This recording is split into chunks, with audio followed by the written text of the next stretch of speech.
Fonderie DMI à Vaud, c'est dans l'Allier. Les 168 salariés vivent leur troisième redressement judiciaire en l'espace du 10 ans. L'unique repreneur potentiel vient de jeter le gant. Alors les salariés menacent de faire exploser l'usine. Élodie Bessin-Besserias avec Christian Derneville et Fabrice Dutrio.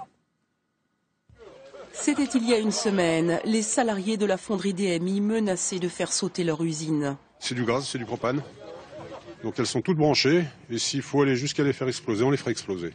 Puisque de toute façon, aujourd'hui, on risque plus rien, on a tous perdu notre emploi. Aujourd'hui, rien n'a changé. Les bonbonnes sont toujours en place à l'entrée de l'usine, reliées entre elles par des fils électriques, prêtes à exploser, comme sont venus le dire ce matin les 168 salariés dans les rues de Montluçon.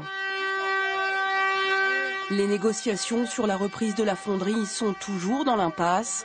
Une situation particulièrement pénible pour ceux qui vivent leur troisième redressement judiciaire en 6 ans. On tourne en rond, là où on va, on doit le savoir. Moi, ça fait 28 ans. La plupart des gens de chez nous ont entre 25 ans et 30 ans d'ancienneté. Le reclassement dans la région est pratiquement impossible. C'est un bassin qui est sinistré. La fonderie d'aluminium, qui travaille principalement pour des constructeurs automobiles, a perdu 10 millions d'euros au cours des 18 derniers mois, lorsqu'en pleine crise automobile, Ford a abandonné ses projets en Europe. Aujourd'hui, le principal client est Renault.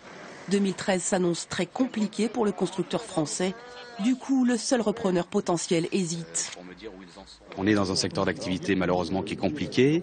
Aujourd'hui, les clients n'ont pas de visibilité sur leur activité en 2013. Et quand le candidat leur demande de lui garantir des volumes, les clients ne savent pas aujourd'hui garantir des volumes. Demain, un comité d'entreprise devrait entériner la reprise ou prononcer la liquidation. Les salariés espèrent alors une prime de 50 000 € pour chacun de ceux qui seraient licenciés.